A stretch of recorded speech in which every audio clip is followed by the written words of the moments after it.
cuando estaba formando el Partido Reformista, entre los nombres que se barajaron estaba el del Partido Comunista Cristiano. Hace 2 años se hizo una encuesta y el presidente mejor valorado es Joaquín Balaguer. No se puede ignorar que Balaguer comenzó con la dictadura.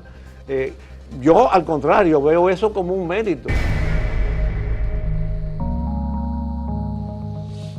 El socialcristianismo en República Dominicana no se inició con el doctor Joaquín Balaguer, aunque finalmente su partido terminó llamándose Partido Reformista Social Cristiano.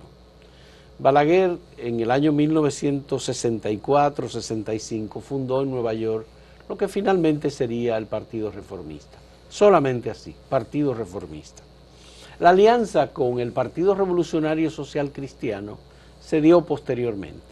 Y en esa historia de los socialcristianos está don Alfonso Moreno Martínez, está don Fonchi Locuar, están Rogelio Delgado Bogar, Guido de Alexandro, que son personalidades importantes de la vida de los años 60 en República Dominicana. Y el socialcristianismo es una corriente que se inició luego del Concilio Vaticano II, donde la Iglesia Católica promueve con Pío XII y con algunos de los papas, Pablo VI, que siguieron, el empoderamiento político de los cristianos. Guillermo Carán es un ingeniero importante, social cristiano, que ingresó al Partido Revolucionario Social Cristiano, pero que luego pasó en la alianza con Joaquín Balaguer al Partido Reformista, y ha sido visto siempre como un reformista, pero en realidad es un social cristiano. Él fue un técnico economista que trabajó en el Estado hasta llegar a ser gobernador del Banco Central y es una de las personalidades de la política de República Dominicana que no siguió la corriente de los corecatos, que fue una de las divisiones hacia donde marcharon los socialcristianos que se fueron por el lado de la izquierda, formando los comités revolucionarios Camilo Torres, que se llamó así en República Dominicana. Guillermo, en ese proceso, gracias primero por aceptar esta conversación, en ese proceso político de los socialcristianos, algunos convertidos en socialpistola, como le decían en algún momento, pero que giraban alrededor del profesionalismo, el técnico, la gente de vocación social que quería cambiar el estado de cosas en República Dominicana. ¿Cómo es que ustedes finalmente terminan yéndose una parte, la dirección, al Partido Reformista?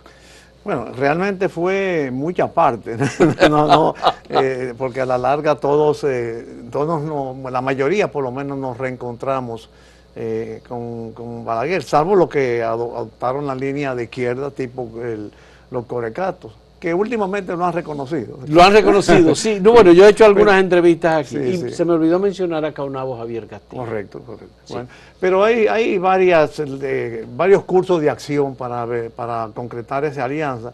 Primero, el propio Balaguer siempre fue proclive, inclinado al pensamiento social cristiano. Incluso en una ocasión en los 70 llegó a decirnos, mientras negociábamos posiciones gubernamentales, si yo hubiera sido 20 años más joven, hubiera estado con ustedes. O sea, yo creo que él siempre tuvo simpatías y atracción por el socialcristianismo, e incluso hay balagueristas tradicionales que cuando estaba formando el Partido Reformista, entre los nombres que se barajaron estaba el del Partido Comunista Cristiano. Creo que hay un libro que habla sobre eso, una serie de entrevistas, particularmente al señor Bellondino. Pero incluso si tú examinas el discurso de Balaguer en las Naciones Unidas en el año 61, el Partido Revolucionario Social Cristiano se formó el 28 de noviembre, el 29 de noviembre del año 1961, bombardeando el Palacio. Estábamos nosotros reunidos en casa de Guido de Alexandro, sí. Y por supuesto estábamos todos los núcleos de acción católica, los grupos de universitarios en la universidad, la juventud obrera católica, la juventud estudiantil cristiana, y ahí decidimos formar una el Partido Revolucionario Social Cristiano ante una invitación de Alfonso Moreno Martínez, Guido de Alessandro y Mario Rigbitini. Ya, y Mario Rigbitini. Entonces, ese era el partido del Machete Verde. El partido Machete Verde. Bien. Posteriormente el partido nosotros aportamos junto con el PRD en los años 64, firmamos el Pacto de Río Piedra y concebimos el apoyo político a la Revolución del 65. Y de ahí hubo un grupo que se llamó La Línea Dura, que estábamos principalmente formados por juventudes y recién graduados universitarios, que creímos que por coherencia debíamos apoyar a Bosch en las elecciones del 66. Y de ahí vino aquella consigna, vota verde por Juan Bosch. Nos fue muy mal electoralmente. Pero hubo siempre un grupo, particularmente encabezado por Guido de Alessandro, que siempre mantuvo inclinaciones con el presidente Balaguer. Pero digamos que esa participación del partido del Machete Verde apoyando a Juan Bosch obtuvo apenas un 37% de la elección, pero Balaguer obtuvo un 57%. Claro, no, nosotros nada más sacamos 10.000 votos. Ya, entonces, ahí ocurrió que el candidato no salió nunca a hacer campaña electoral a la calle. Sí. ¿Tenía razón Bosch de que lo iban a matar? Bueno, yo no sé si él realmente tenía una ganas y garras de gobernar, de conquistar. Esa es mi opinión personal, por supuesto, de conquistar el poder y gobernar. Siempre he tenido esa percepción del presidente Bosch. Pero bueno, gana Balaguer, incluso yo que estaba ya de vicepresidente del partido, en una ocasión hicimos una crítica, Caunabo Javier Castillo y yo, un documento, un emplazamiento en el año 66, a finales del 66 y a principios del 67, criticando la política económica del presidente Balaguer. Lo mismo que ahora, ¿no? Sí. A nosotros nos sorprendió que Balaguer dedicó el discurso del 27 de febrero del año 67 a responder punto por punto a las críticas. La crítica. Sí, tú lo puedes constatar en el discurso de rendición de cuentas del año 67 y culmina esa intervención, esa rendición de cuentas, haciéndonos un llamado que lo que mejor convendría al país sea que esa juventud calificada de socialcristianismo pase al gobierno. Yo y Caunabo también nos sentimos como, bueno, ¿y qué clase de hombre es este? ¿No? Bueno, sorprendidos. Sí. Paralelamente, y en mi caso, porque hubo otras, como te dije, hubo varios caminos para llegar a la culminación de la alianza. Habían otros grupos que tenían otras líneas de acción. Pero en mi caso particular, en mí se confluyó que al mismo tiempo que yo estaba de vicepresidente del partido, se me propuso como subdirector de la Oficina Nacional de Planificación. Porque cuando Balaguer llega en el poder en el 66, nombra a Eudoro Sánchez y Sánchez, secretario técnico, a Julio Estrella, director de ONAPLAN. Ellos, los dos, Julio César Estrella, decidieron que el subdirector tenía que ser uno de la tradición. Yo había formado parte del personal de la Oficina de Planificación desde el año 62. En cierta forma hicieron una especie de encuesta. Y saliste tú. Y salí yo. Cuando Eudoro Sánchez le presenta a Balaguer mi nombre como subdirector de ONAPLAN, Balaguer, pero ¿quién es esa persona? Eudoro le dice, bueno, él es un joven social cristiano que es vicepresidente del Partido Revolucionario Social Cristiano. Dice, bueno, si es social cristiano está bien. Bueno, cuando Eudoro me cuenta eso, yo digo, bueno, y me nombra subdirector de ONAPLAN. Y ahí nació una aproximación político-técnico con el presidente Balaguer. Luego vienen las elecciones del 70. Tú recuerdas que ya el PRD había enarbolado la dictadura con apoyo popular y el abstencionismo electoral. Sí. Y se estaban, bueno, yo no sé si tú recuerdas, porque tú eres más joven que yo. No, pero ya primero hubo elecciones en el 68. Ajá. Sí. En el 68 hubo elecciones en el año 68, municipales. Claro. Y se estaba preparando para las elecciones del 70. Claro. Viene Bosch de venidor y comienza el lío en el PRD con la desgarrapatización del buey. Para esas elecciones incluso, Balaguer el día antes pronunció un discurso en el 68 exhortando a la población a votar frente al abstencionismo que propugnaba Bosch. Voten, él culminó diciendo, voten incluso por la oposición. La oposición, saliendo el PRD de escena, en aquel tiempo la oposición era el socialcristianismo y nos fue muy bien. Sacamos 125,000 votos, que en aquellos tiempos era mucho, y ganamos yo no sé cuántas sindicaturas y yo no sé cuántos regidores. En el 70, cuando Balaguer estaba por inclinarse a la reelección, los partidos de oposición nos reuníamos en casa de los Amía Matió, los hermanos Amía Matió, hicimos una serie de emplazamientos como condiciones para participar en las elecciones electorales.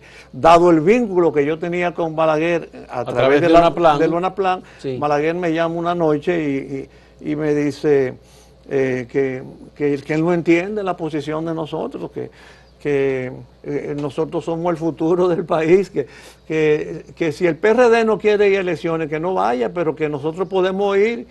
Entonces me dijo, yo como quiera voy a ganar, yo tengo 1 millón de votos, 1 millón de votos en el bolsillo, ¿no? Sí. Pero ustedes pasarían a ser el principal partido de oposición. Y así el socialcristianismo y el país se beneficia. Bueno, usó una palabra, por la única vez en mi vida que en mis conversaciones con Balaguer, usó una palabra relativamente soez, no sean pendejos. Bueno, entonces, conviértanse en la oposición. Claro, exacto. No, pero por supuesto la inmadurez nuestra, al fin y al cabo, todavía había en muchos sectores nuestros un poco una línea de antitrujillismo. Y nada, y la posibilidad de la expansión de la Guerra de Abril ya finalizada. Claro, la coherencia. Con las elecciones. Con la coherencia. Estaba la táctica y la GOTRO del BPD, estaba el Movimiento Popular Dominicano actuando junto con el PRD. 14 de junio. 14 de junio también, líneas rojas. Es decir, que todo ese proceso, digamos que tensaba la relación con Joaquín Balaguer. Así es, así es. Y Balaguer necesitaba que alguien participara en esas elecciones. Eso es, así es. Sí. Y conquistó a los socialcristianos. Bueno, fue conquistando progresivamente muchos sectores. En ese tiempo se produjo esa conversación en el año 70 mientras negociábamos. Había ganado Caldera en Chile, en Venezuela, y Frei en Chile. Y ahí Guido D'Alessandro, que lo nombró embajador en Venezuela, también conecta y sigue un camino. Incluso cuando viene Aristide Calvani, Balaguer nombra una comisión dominico-venezolana para la comisión mixta dominico-venezolana, en la cual me incluye para fortalecer las relaciones económicas. Viene Aristide Calvani, canciller, y le ofrecemos un desayuno, invitamos a Balaguer va, y Balaguer, cuando pronuncia su palabra, comienza diciendo: celebro el advenimiento de la democracia cristiana al poder en América Latina por segunda vez. Bueno, nosotros nos quedamos perplejos. Bueno, luego en esa conversación, en el 70, entonces en Venezuela y en Chile estaba la línea de la promoción popular. Y aquí también Balaguer nombró una comisión para elaborar una ley de promoción popular, en la cual me incluyó. Se prepara la ley, Balaguer nos ofrece, le ofrece a Alfonso Moreno Martínez el ministerio de la Secretaría de Estado de Promoción Popular, y yo hubiera ido a la ODC y Guido D'Alessandro al IDECOP.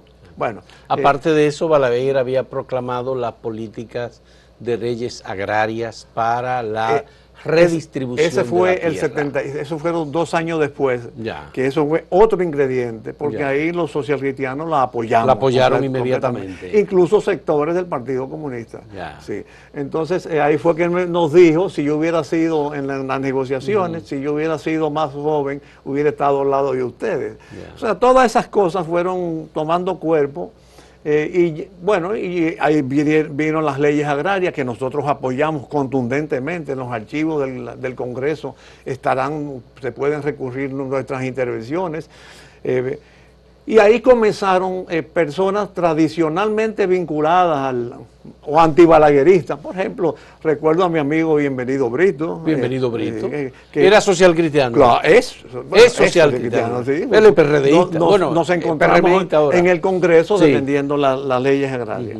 Una pregunta, doña Josefina Padilla fue candidata vicepresidencial del Partido Revolucionario en el año 62. Social Cristiano. Pero eso fue antes. Antes. Fue en la primera elección. En la primera elección. Con Alfonso. Con Alfonso y Josefina. Como candidato. La revolución camina. Esa fue la consigna. Ya. No, quería ubicar el paso de doña Josefina por los social cristianos. Eso fue a principio. Correcto. Bien. Entonces, en el año 71-72, ustedes finalmente deciden, conquistados por Balaguer, entregarse a los brazos del Partido Reformista. No, todavía. En el 72 seguían los amoríos, seguían los piropos, ¿no? En el año 74, tú recuerdas que el Acuerdo de Santiago se retiró. El bloque de la dignidad nacional primero y posteriormente el Acuerdo de Santiago. Ahí Balaguer tenía una crisis de legitimidad. Total, sí. Entonces, había pasado Camaño, la guerrilla, el Acuerdo de Santiago se retiró de las elecciones y él fue a las elecciones con la Jaraburú. Entonces, hay que decir que los militares salieron a las calles, que hubo represión, que hubo falta de respeto a la institucionalidad, hubo amenazas y por tanto no había manera de participar en una elección. Claro. Ese no era el Balaguer demócrata. En una ocasión nosotros enarbolamos la consigna de bota verde de maldad. Yo no sé si en el 74, yo recuerdo una conversación que tuve con Jacobo Magluta, que ambos estamos un poco replegados de la dirección de los partidos en ese tiempo. Cuando el Acuerdo de Santiago se retiró, yo llamé a Jacobo, le dije, paisano, primo, todos los árabes somos primos, ¿no? Los libaneses sobre todo. ¿Y qué es esto? ¿Por qué se retiraron? Porque es que como quiera hubiéramos ganado, porque la avalancha de simpatías a favor de Antonio Guzmán era una cosa tremenda que debimos haber concurrido a las elecciones de maldad. Pero era un riesgo muy grande. Yo sé que era un riesgo, pero quizás otra cosa, esas son de las cosas lo que hubiera podido haber sido. Pero era un matadero electoral. Sí, en eso estamos de acuerdo. Pero ya en el año 74, fíjate que en cierta forma el Balaguer de los 12 años, en cierta forma tiene dos subperíodos, el 66 al 74 y el 74 al 78, que ya se parece al 86-96. Bueno, Bosch habló de la política de llevar al gobierno a su propia legalidad. A la legalidad. A su propia legalidad. Y Peña Gómez entabló las relaciones con los liberales de Washington y con los socialdemócratas de la Internacional Socialista y de Europa. Correcto. Por supuesto, la ascensión del PRD estremeció a Balaguer, sobre todo que hubo una convocatoria que luego de Peña Gómez que luego se le hizo desistir. Entonces él, en aras de la legitimidad, se acerca al socialcristianismo. Yo no estaba en la dirección del partido y nombra 4 funcionarios, ministro de Industria y Comercio, Guido de Alessandro, Alfonso Moreno, embajador en Naciones Unidas, Abigail Cruz Infante, en la San Rafael, y a mí me nombran en una comisión de las leyes agrarias, que luego yo no acepté y él me dijo, ¿qué tú quieres? Entonces yo me inventé un cargo que todavía persiste, que es el asesor en programa de desarrollo urbano. Entonces ahí comenzó una participación formal. Ya para las elecciones del 78, que yo aspiraba a la nominación presidencial. Pero ya ustedes ya se habían convertido en Partido Reformista Social Cristiano. Todavía. La conversión formal sucedió en el año 83. Fue en el año 83. 83. Fuera del poder. Fuera del poder. Fuera del poder. Fuera del poder. Porque en ese tiempo las corrientes ideológicas estaban muy fuertes. La Internacional Socialista. Tú recuerdas que Felipe González hasta vino aquí. Claro. Que vino a la campaña electoral. Y vino Marto Rijo, y hubo los socialdemócratas alemanes, claro. Vio la necesidad de un bautizo ideológico. Y entonces, como al fin y al cabo habíamos tenido ese tipo de relaciones, Entonces ya para el año 83 se produjo la conversión formal. Que fue unificación, porque Sí, en realidad una fue fusión, la una fusión del Partido Reformista con el Partido Revolucionario Social Cristiano. Ahora, ¿por qué yo te digo que al final muchos, incluso antibalagueristas tradicionales o pro otras corrientes, confluimos en el gobierno del 86? Bueno, porque en mi caso ya se sabía, porque al fin y al cabo yo tenía todo lo que te acabo de contar como ascendencia, junto con el presidente Balaguer. Pero, por ejemplo, cuando se ganan las elecciones en el 86, me nombra secretario técnico, nombra a Mario Rivitini, consultor jurídico. Mario Rivitini fue el único que formalmente, desde el año 62, había propiciado el acercamiento a Balaguer, quizás por los vínculos que Mario Rivitini tenía con el Partido Dominicano. Sí, claro. Y él, incluso Mario fue el primer presidente del partido electo democráticamente que por la resistencia antitrujillista de entonces, nosotros obligamos a que en el año 62 a que no tomara posesión y elegimos a Alfonso Moreno Martínez. ¿Qué pasa? Que en el 86 nos encontramos no solamente a Alfonso Moreno, Caunabo Javier, que fue nombrado en el Banco de Reserva, Kiko Tabar, que siempre fue un pro PRDista. En las elecciones, para las elecciones del 78, yo aspiraba a la nominación presidencial, pero la idea, junto con Caunabo Javier Castillo y Guido de Alessandro, era tratar de negociar la vicepresidencia con Joaquín Balaguer. Kiko y otro grupo se inscribían en las relaciones tradicionales del Acuerdo de Santiago y en el PRDismo. Pero al fin y al cabo también, tú sabes que Balaguer, decía don Fernando Amiama, que Balaguer era despiadado con los amigos y tolerante con los adversarios. Entonces, ahí se busca también la colaboración de Kiko Tabar y lo nombra en Aduana, la Dirección General de Entonces, ya prácticamente nosotros quedamos desarmados. Ustedes no tenían otro camino que aliarse, al fundirse con el Partido Reformista. Y hoy yo te digo que... Y fue una conquista de Balaguer esa. Yo creo que sobre todo fue una conquista de Balaguer, porque además del camino recorrido que ya te he narrado, está el camino que recorrió Guido de Alessandro por sus vínculos tradicionales con Balaguer, porque tú sabes que de alguna forma Guido de Alessandro estuvo relacionado también con el magnicidio. El magnicidio y su mamá era de conocimiento, que también era tía de Manolo Tavares Justo. ¿no?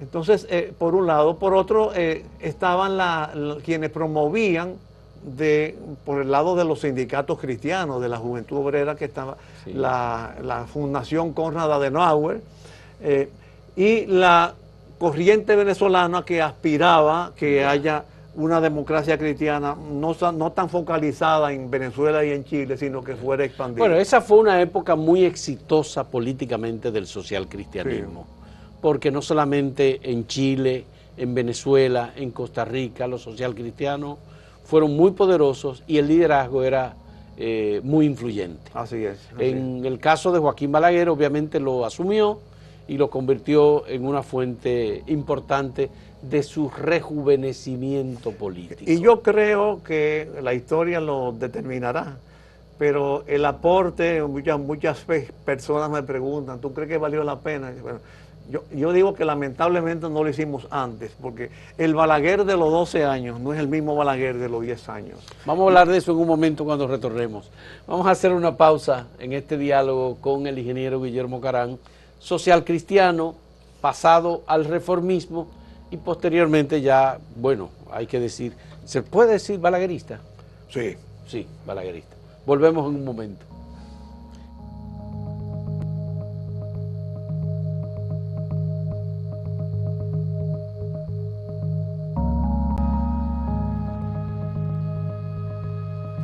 Entonces, Guillermo, Joaquín Balaguer, de los 12 años, se transformó en el Joaquín Balaguer de los 10 años por la asunción, digamos, del socialcristianismo. Porque Bueno, Balaguer en el año 1989 publicó su libro de memorias de un cortesano y se declaró agnóstico. bueno, y eso yo diría que él podría ser agnóstico, pero oía y cultivaba y se relacionaba con todos. Yo creo, no, quizás la preposición por como único factor sería una exageración de mi parte, no por los socialcristianos, sino que los socialcristianos contribuimos y en gran parte. Ya. Y yo creo que eso comenzó desde el 74, ¿no? Porque incluso cuando él pierde las elecciones, recuérdate una frase muy importante de él, cuando admitió la derrota en el año 78, que lamentablemente nosotros intentamos otra fórmula presidencial, no la que él presentó, para precisamente renovar la imagen del reformismo. Pero él llegó a decir, el gran error que nosotros cometimos es no darnos cuenta que el pueblo quería un cambio. Que el pueblo quería un cambio. Pues. ¿Quién fue el candidato vicepresidencial en el 78? No, creo que fue o Lora o Augusto Francisco Augusto Lora. Creo que fue Lora. En el 78. En el 78, sí. Y yo creo que en el 82 también. Que ahora mismo no lo recuerdo bien. Si fue Lora. Pero, digamos, no hay ningún cinismo de Balaguer en aceptar el socialcristianismo como corriente ideológica. No, cinismo no.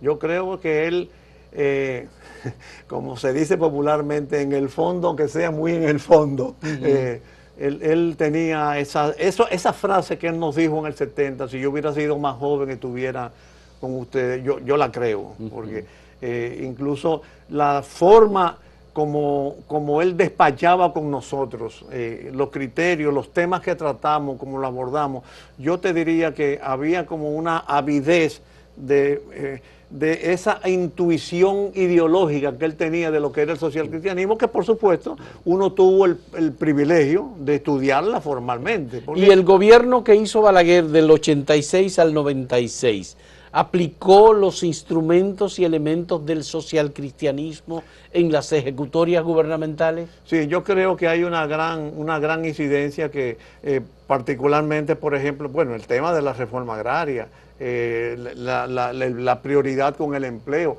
Yo pongo mucho el ejemplo del transporte, que cuando hay problemas de transporte, ¿cuál es el esquema de solución que presenta Balaguer? Una cooperativa. La cooperativa de transporte, ¿cómo era que le decían? Le pegaron un nombre, bueno, los transportistas. Las banderitas. Bueno, pero eso era una guagua que le pusieron la bandera dominicana. ¿Cuál es el esquema de solución? Pero los transportistas eran PRDistas. Sí. Unachocín era el sindicato del PRD. Claro, pero a pesar de eso, Balaguer, ¿qué propone? La cooperativa de transporte, que es, aunque sean con choferes PRDistas. Entonces, si tú lo comparas con otros esquemas, por ejemplo, con el esquema de los gobiernos del PRD, que lo que te crean es ONATRATE, instituciones del Estado, una especie, esa inclinación socialdemócrata hacia resolver todo con participación del Estado. Pero la siembra de varilla y cemento era una política social cristiana. Sí, porque eso era una política. Una concepción clara de que se necesitaba activar la economía con inversiones públicas, crear infraestructura, satisfacer necesidades sociales, crear oportunidades de trabajo. Por ejemplo, en una ocasión, una firma de ingenieros le lleva a Balaguer una propuesta de construcción masiva de viviendas, y entre las justificaciones que le dan, le dicen, ¿cómo es posible que con este sistema de construcción se hace más rápido, se emplea menos mano de obra? Y Balaguer lo interrumpe y dice, ¿quién le ha dicho a usted que yo no quiero emplear mano de obra, si lo que precisamente la política es crear empleo para que la gente sea consecuente con su dignidad y pueda satisfacer las necesidades con su propio esfuerzo, porque esa es la dignidad de la persona humana, y ese es un concepto social cristiano. ¿Los socialcristianos son demócratas? Sí, sí. ¿Balaguer era demócrata? Terminó siendo demócrata. No, porque no se puede ignorar que Balaguer comenzó con la dictadura. Yo, al contrario, veo eso como un mérito, porque el de haber sido presidente con la dictadura y luego haber llegado a presidente en la democracia, y en cierta forma con una arquitectura de tránsito de la dictadura a la democracia. Yo no sé si tú recuerdas que cuando en el gobierno presidido por Balaguer, destrujillizado ya, él llegó a proponerle a la oposición, venga acá, vamos, que yo no sé, Yo leí recientemente el discurso de toma de posesión de Joaquín Balaguer en 1966 y fue un discurso amenazante a la oposición. Bueno, porque había una oposición acérrima también. Bueno, pues habíamos salido de una guerra. Claro. Y una intervención militar. Y no se podía, y de un golpe de Estado. Sí, de un golpe de Estado, sí. Pero, Bien. por ejemplo, en el 61, antes de la elección de Bosch, Balaguer llegó a ofrecerle a la oposición, ven acá, vamos a seguir los trámites constitucionales. El 16 de mayo del 62, de acuerdo a la Constitución, yo termino, vamos a hacer elecciones y tomamos se toma posesión el 16 de agosto. Sí, pero él propuso la formación de un gobierno presidido por él. Eso fue después que la oposición presidido por él. Sí, el Consejo de Estado. Consejo de Estado. Pero primero le propuso eso a la oposición. Pero eso es muy al principio, porque al final Balaguer era un presidente títere de Trujillo. Yo no sé. Dio el panegírico del dictador. Bueno, confabuló con Ramfis. Pero por Dios, esa parte, Guillermo, no podemos. No se puede disfrazar ni pintar. Tú recuerdas la frase creo que fue de Lenin, recurrida por Bosch, saber gobernar es saber mantenerse en el poder. Bueno, y para mantenerse en el poder, naturalmente recurría a muchas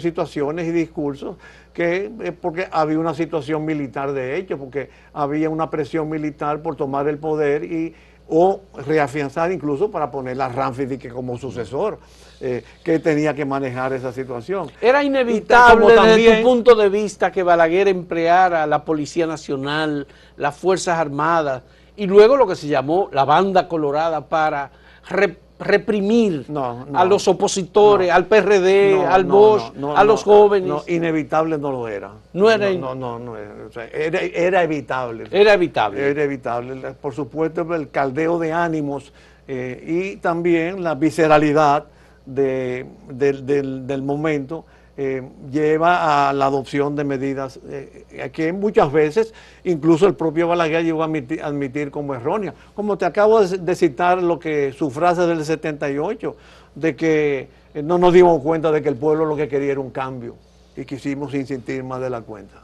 Ya, entonces, en esta transformación del doctor Joaquín Balaguer de los 12 años a los 10 años, Balaguer se convierte, en tu criterio, en otro político distinto del que fue, o como él dijo en algún momento, fueron las circunstancias que cambiaron. Sí, yo creo que es otro, es otro Balaguer. Cuando te observé la preposición por, no fue solamente por el aporte social cristiano, sino también por el cambio de las circunstancias. Y en eso hay que tener en cuenta la perfectibilidad de la democracia. O sea, por ejemplo, Antonio Guzmán, en cierta forma, depuró las Fuerzas Armadas en una forma tal que hizo posible que los próximos gobiernos de Balaguer... ¿Y por qué Balaguer no depuró las Fuerzas Armadas? Porque no podía, tenía una serie de vínculos y compromisos y que en cierta forma eran sus relacionados. Pero esos militares estaban a su servicio. Sí, pero habían una serie de ligazones y de compromisos que no se podía sacudir. ¿Y por qué Balaguer en su gobierno habló de fuerzas incontrolables? Porque las había. Y era verdad que eran incontrolables. Sí, porque cada cabeza, yo diría que actualmente también hay incontrolables. Cada cabeza es un mundo. Y además no te olvides que de la revolución hubo muchas personas que quedó resentidas, con heridas, con armas. Había un conflicto entre sectores. Muchas personas no llegaron a aprobar el acuerdo de que culminó con la formación del gobierno provisional. En la Fiscalía del Distrito Nacional habían armas y granadas que se ponían a todos los izquierdistas que se apresaban. La misma granada, hasta con el mismo número. Como hoy es. Como prueba Sí, de que estaban violentamente planificando actos contra el gobierno. Incontrolable, como hoy pasa con las drogas también. Pero es importante saber si Balaguer era realmente un demócrata o él actuó llevado por las circunstancias. Que la izquierda le, como dijo José del Castillo en un momento, le quitó el agua y la sal a Balaguer y lo atacó en todo y lo acorraló. ¿O no?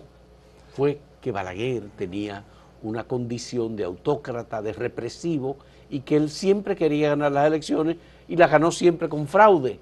¿O hubo alguna elección que Balaguer no ganara con fraude? Estoy pensando en el 94, estoy pensando en el 90. Estoy pensando en lo que pasó en el 78, el 86, 74, 70. Ok, ¿Me entiendes? Para mí, 66, que los americanos lo ayudaron. Bueno, y a quién que ayudan tú rechazas en un proceso electoral. Al actual presidente no lo ayudaron los americanos a ganar y él pudo. No, pero eso es una circunstancia muy distinta. Por supuesto, las circunstancias han cambiado. Muy diferente. No es lo mismo 50 años de democracia y alternabilidad que tomar un país después de un golpe, una revolución, una ocupación militar armada, una guerra fría internacional. Por ejemplo, en el año 90 Juan Bosch era el candidato a vencer en las elecciones y Balaguer se impuso. Y en el 94 Peña Gómez era el candidato a vencer y Balaguer se impuso. Bueno, con maña en todos casos. Sí. Todos los casos bueno, maña. De que le gustaba el poder y que quería mantenerse en el poder, estamos de acuerdo. Y era un ícono porque en realidad la gente pensaba y decía, pero ese Balaguer que está gobernando es hijo de aquel que fue presidente en la era de Trujillo. No, es el mismo. Bueno, pero yo creo, respondiendo a tu pregunta, que Sí. las elecciones del 66 y la del 86 la ganó. Porque tú me dijiste al principio del programa que si Bosch no salió a la calle, bueno, ¿por qué no salió a la calle? ¿Por qué pronuncia en un país que ya lo que quería era paz, aquel famoso discurso del credo reburujado con piedra, vayan a votar con piedra? Con piedra, claro. Claro. Y las elecciones del 86, ¿por qué Jacobo Magluta, por ejemplo, se niega a aquel famoso reconteo? Bueno, yo creo que hay momentos, esas dos elecciones la ganó Joaquín Balaguer. La de 1966 y la del 86. Y la del 86. Okay. Bernardo Vega publicó un libro de cómo los americanos impusieron a Joaquín Balaguer en 1966 y relata los detalles, cómo fue que se dio ese proceso, con las tropas militares norteamericanas todavía en el país. No se puede hablar, Guillermo, de una elección, igual que la del 70, con la represión, los asesinatos. Claro, hubo secuestros, hubo asaltos, pero hubo una represión del gobierno en donde los jóvenes, los clubes culturales, 5 jóvenes asesinados una noche, los del club Héctor J. Todo Villa. eso es repudiable. Y metía miedo. Por eso te insisto del cambio del Balaguer de los 12 años y del Balaguer de los 10. Y también del Balaguer de los últimos 4 de los 12. Pero el que está en política, en el fragor de un proceso político, suele recibir apoyo de muchos sectores. Guillermo, ¿tú crees que se puede hacer un balance del doctor Joaquín Balaguer como líder político, como presidente de la República, en el que él salga definitivamente exonerado de responsabilidad por todas las injusticias que se cometieron, teniendo un partido reformista social cristiano que tenía por lema sin injusticias ni privilegios? Por cierto, lemas bastante social cristianos. Y el último lema de campaña, patria justa para todos. Yo creo, respondiendo a tu pregunta, que eso la historia va a tener que responderlo, pero aquí se han hecho encuestas de todos los gobernantes, incluso ahora que prácticamente hay una proporción grande de la población que no vivió los gobiernos de Balaguer. y se han hecho encuestas de cuál ha sido el mejor presidente dominicano de todos los tiempos, incluyendo la Gallup, que hizo una encuesta. ¿Sale Antonio Guzmán? No, ¿Sale Antonio Guzmán? Sale Balaguer. Sale Balaguer. Hace 2 años se hizo una encuesta y el presidente mejor valorado es Joaquín Balaguer. Pero cuando decimos Joaquín Balaguer, hay varias etapas. Bueno, una es la etapa trujillista, otra es la etapa de los 12 años y la otra es la etapa de los 10 años. Estamos de acuerdo, pero... ¿Cuál etapa está siendo juzgada? ¿Globalmente toda? ¿22 años de gobierno de Balaguer? Bueno, normalmente la memoria a veces también tiene fallas, pero siempre, como dice Yogi Berra, esto no se termina hasta que se termine. Realmente la última impresión es la que vale. Tú puedes estar boxeando muy bien y si te noquean en el round 15, perdiste, ¿no? Entonces, pero eso, en lugar de ser algo negativo, yo creo que es algo positivo porque significa que estamos inscritos en el proceso de perfectibilidad de una sociedad que comienza con una dictadura, viene con unos años difíciles y termina con una democracia que afortunadamente, incluso en este momento, República Dominicana tiene una de las democracias más ejemplares en América Latina. Pero eso es hechura de José Francisco Peña Gómez, fundamentalmente. No le quito mérito a nadie, pero tampoco le quito mérito a Joaquín Balaguer, que en cierta forma favoreció la reconciliación nacional, incluyendo, por ejemplo, desde el año 66, el nombramiento de funcionarios del PRD como vía para armonizar la nación. Pablo Casimiro Castro, Ángel Miolán, además pero esos no son políticos fogosos, y además la institucionalización de ese espíritu. Por ejemplo, la Liga Municipal Dominicana y la Cámara de Diputados, Balaguer siempre quiso que estuvieran en manos de la oposición. Entonces, toda esa actitud favoreció a que el país se reconciliara. Mira, pero a propósito de eso, déjame darte esta anécdota, o estas anécdotas. Durante los años inmediatamente después de la Revolución, uno asistía a los actos sociales y entonces y prácticamente nos reuníamos en los grupos. Aquí están los socialcristianos, aquí están los de la izquierda, aquí están los militares. Nunca convivíamos, hasta ahí se expresaba. Sin embargo, posteriormente, con el tiempo, uno se reunía con muchas personas, con todo, y convivíamos y compartíamos. Yo recuerdo que por ejemplo, cuando yo traté por primera vez personalmente a Peña Gómez, que fue en casa de Guayubín Olivo, en los preparativos de las elecciones del 70, a mí me dio la impresión el aura de una bondad. Él expelía una bondad que yo no tuve otro recurso que decirle: doctor, pero usted emite un aura en lo personal contrario a lo que nosotros tenemos como percepción en su discurso público. ¿Cómo me contesta Peña Gómez? Que en un partido tan grande como el PRD uno tiene que estar armonizando tendencias. Entonces, pero esa reconciliación nacional hay que atribuírsela a Joaquín Balaguer. José Francisco Peña Gómez evitó tragedias importantes en la República Dominicana. Y una de las tragedias importantes fue que cuando le hicieron fraude, José Francisco Peña Gómez evitó que los militares que estaban con él y con el PRD salieran con las armas a las calles. Parece ser que también hubo otros momentos en los que José Francisco Peña Gómez concilió y cedió. Peña Gómez ganó las elecciones en el año 94 y le hicieron fraude. Y luego los PLDistas hicieron una trampa y cambiaron la Constitución para que él no pudiera ganar nunca una elección. Eso fue así. Eso es y fue con Balaguer que lo hicieron. Y Peña Gómez también hizo lo mismo en el año 74.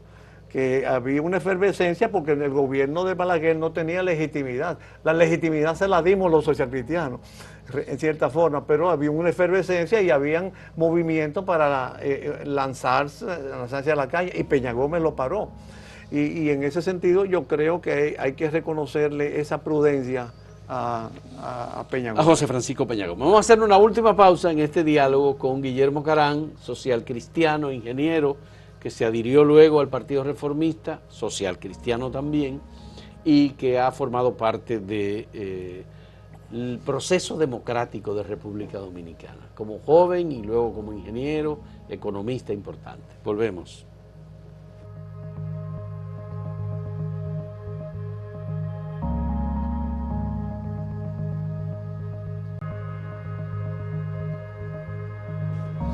Guillermo, en tu trato con Joaquín Balaguer como secretario técnico de la presidencia, director de UNAPLAN, gobernador del Banco Central, ¿fue siempre ese hombre que se hacía o parecía ser un hombre sin fuerza, pequeño y seductor? Porque tengo entendido, y he hablado con varios periodistas, personalidades y gente que estuvo de algún modo conversaciones con Joaquín Balaguer. Creo que el propio Peña Gómez se dejó de alguna manera seducir por Joaquín Balaguer. He visto varios testimonios, estoy leyendo varios libros sobre el tema. Por ejemplo, en el año 94, para la solución de la crisis, en la reunión en la Biblioteca Nacional, Biblioteca República Dominicana, Balaguer conquistó a Peña Gómez. Peña Gómez tenía un acuerdo diferente de que iban a rechazar el 2 y 2, y Balaguer se lo propuso ahí. Y le dijo, mañana nos reunimos aquí mismo y volvemos. Y hubo que decirle, venga acá, usted no puede hacer eso. El señor Graham y Agripino Núñez Collado lo llamaron y le dijeron, pero usted está admitiendo que las elecciones fueron limpias. En tu trato con Balaguer, ¿tú descubriste ese seductor o no? Bueno, yo tenía y tengo cada vez más. Encantador de serpiente. Encantador de serpiente. Una admiración por Balaguer, pero en el trato fue creciendo, porque por supuesto Balaguer tenía una cualidad que yo creo que es una habilidad, que trataba y lo que trataba era diferente dependiendo con quién lo hacía. Yo te puedo decir mi experiencia personal. Pero, por ejemplo, admiré mucho contrario a lo que, varios atributos de él que extraño en el liderazgo político actual. Contrario a como muchos creen, escuchaba.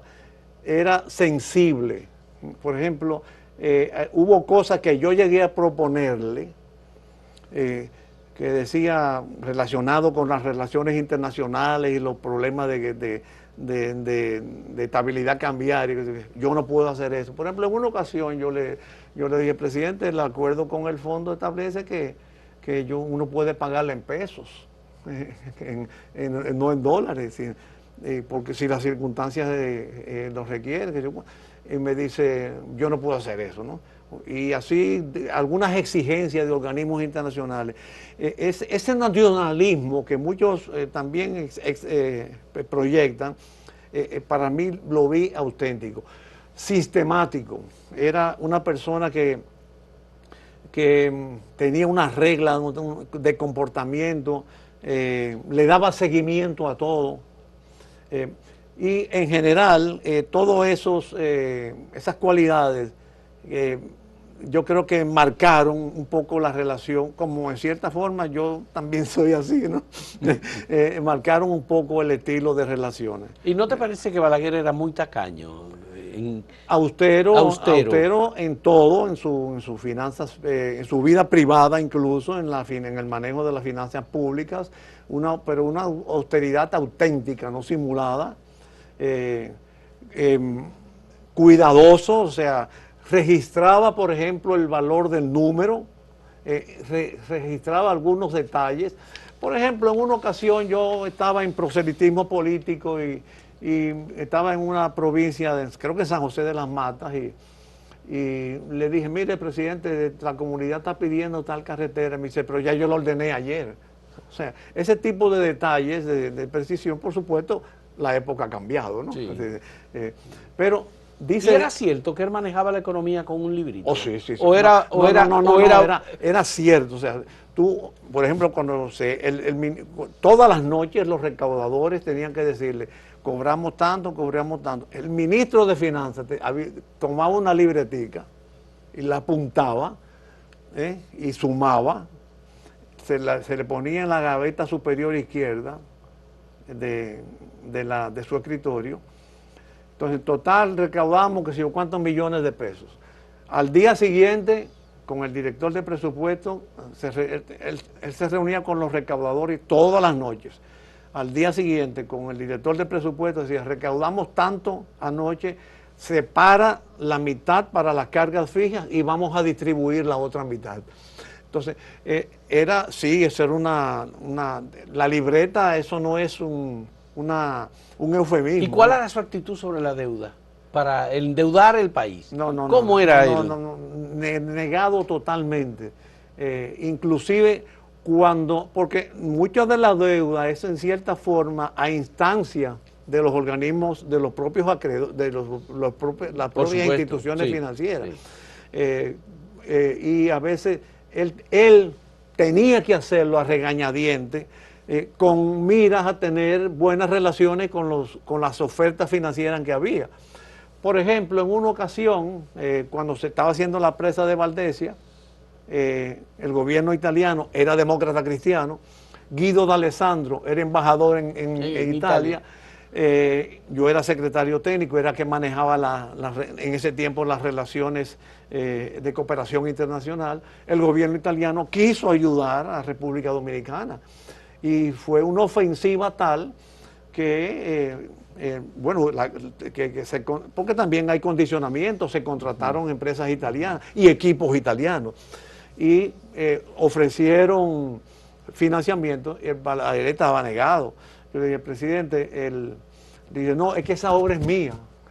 Él tenía mucho ese gesto. Eso. En una ocasión, esa obra es mía, dijo él. Sí, no, esa obra es mía. Y hacía este gesto. En una ocasión, en aquella ocasión del 70, que estábamos negociando gobierno, Alfonso Moreno Martínez le dijo, bueno, ¿por qué usted no nos nombra en reforma agraria? Dice, no, la reforma agraria es mía. Es mía.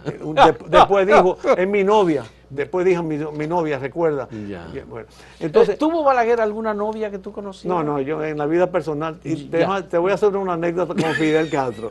Pero para terminarte la anécdota, yo le dije, presidente, hay como 100 millones de dólares de componente importado, de equipos, turbinas y cosas de esas.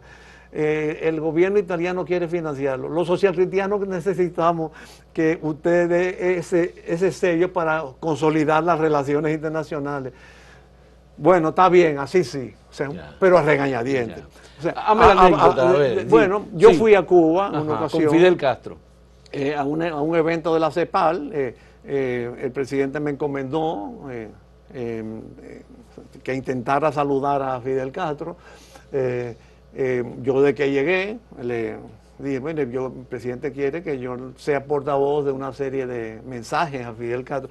Te estoy hablando en el año 88, donde ningún país tenía relaciones con Cuba. No, muchos países tenían relaciones con Cuba. Pero República Dominicana no tenía relaciones con Cuba. Sí, pero aunque el intercambio comercial sí se daba. Acuérdate del bloqueo, que el bloqueo llegó a la OEA y la OEA bloqueó. Sí, pero aún así. Y aún así.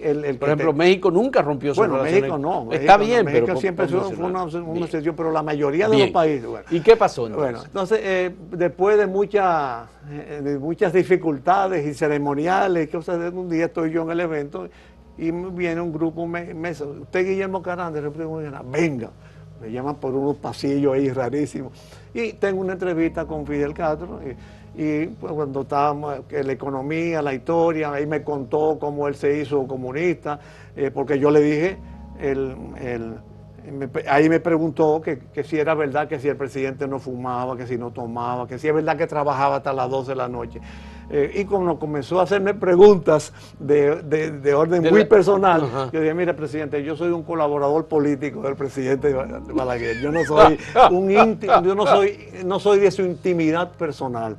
Y ahí le dije yo, bueno, yo soy social cristiano y el Partido Reformista, y ahí comenzó a hablarme de que él estudió en el Colegio de Belén, y por qué se hizo comunista en el Colegio de Belén, social cristiano. Guillermo, te iba a hacer otra pregunta importante, porque Eulogio Santaella, en la última entrevista que le hice, me dijo que Balaguer podría ser el padre de la ecología dominicana, pero no de la democracia, porque le cerró los aserraderos en el año 66 y se preocupó, hizo los grandes parques de la capital y protegió, dice él, el medio ambiente. Pero se nos acabó el tiempo. Bueno, pero yo te puedo decir algo, sí. A eso no le importaba a Balaguer, porque en un discurso él dijo, cuando le estaban alabando, mire, yo no he venido aquí a satisfacer mi vanidad personal, o sea, no importa de que yo sea, de que sea padre, no importa, la obra está ahí, que el pueblo que decida y la historia que decida. Bien, muchas gracias, Guillermo, por este diálogo. Yo sé que es importante para los socialcristianos explicar y fundamentar su alianza con el reformismo y haber asumido a Balaguer como líder, que no era necesariamente socialcristiano, aunque él sí aspiró, o por lo menos de joven, convertirse a socialcristiano. Muchas gracias. Y gracias a ustedes por la compañía en este diálogo.